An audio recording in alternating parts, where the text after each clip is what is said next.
This is Mark Bryant for Hospital Radio Victoria, and this week I joined up with the BlueSkies Fund charity bus on their travels around Blackpool, Fylde Coast and Wyre areas.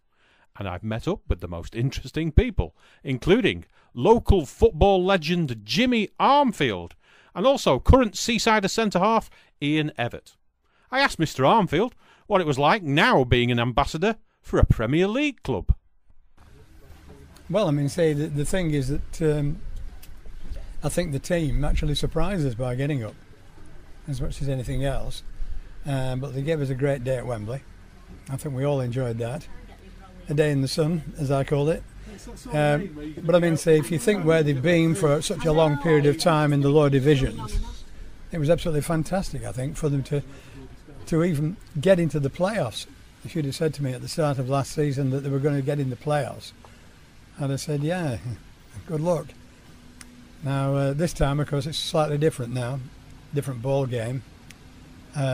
Totally different, because the Premier League is totally different now than the Football League. You know, all the world stars are all there. So now they've got to see what they can do, but they shocked us in the past, and they might shock us again. Let's hope they can. There must have been a time like the rest of us supporters. You thought they were never ever going to make it back into the top flight again. Well, that's true, of course. I mean, because my last game was against Manchester United. We were in the top flight then.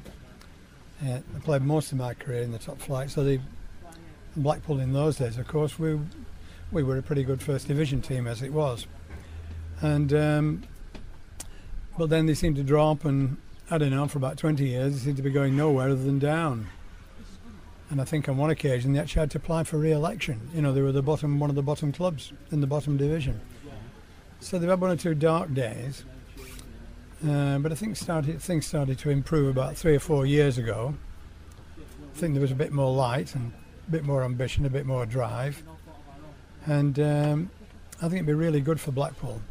I mean, if they could stay in this Premier League, if they could finish fourth in the bottom, it'd be a wonderful achievement, really.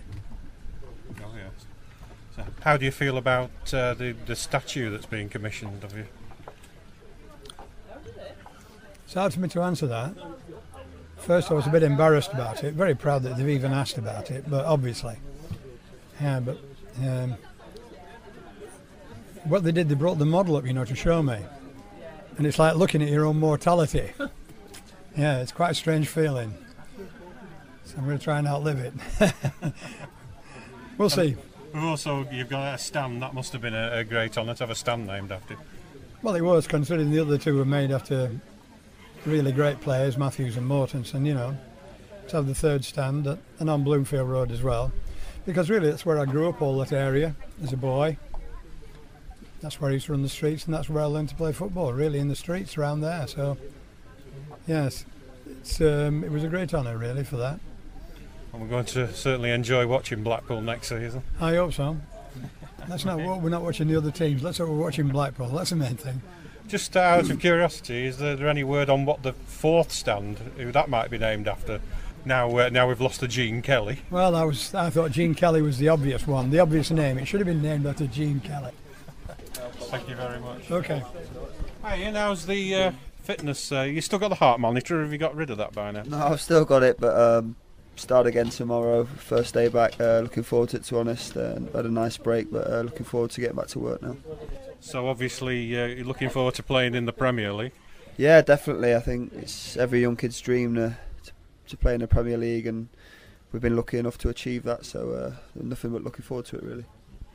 I bet you couldn't dream when you joined the club in 2006 that you'd be preparing for a season in the Premier League now. To be honest, ever since I've come, I've just had success. I mean, I came the first year, we got promoted at Wembley into the Championship, and then we've had 2 seasons just building, really, and then last season we were just incredible, and to finish it off how we did is something pretty special, and to play at Wembley twice in 3 years and win both times is something to be proud of. Oh, absolutely. What's it like now playing in a ground where you've got at least 3 sides and possibly 4 this season? Yeah, I'll say possibly 4. 3. It was different last year. The atmosphere was a lot different, and I think it helped us because the season before I think we struggled at home, and you know the atmosphere has always been good, but it just wasn't like it was last year. And last year, just our home form was second to none, and I think the third side had a lot to do with it. What's the spirit like amongst the players? Are they up for it and ready for the new season? To be honest, I've spoken to a few on the phone, but there's no doubt that we'll be up for it. You can't not be up for it, really. It's the Premier League. It's where everyone wants to play, and the one thing you do get from our group of players is you get 110%, and everyone tries their heart out, and no doubt they'll be doing the same this season. Fingers crossed. We'll do the very best we can anyway. Thanks very much. Cheers. Blackpool centre half Ian Evatt there. This is Mark Bryant for Hospital Radio Victoria.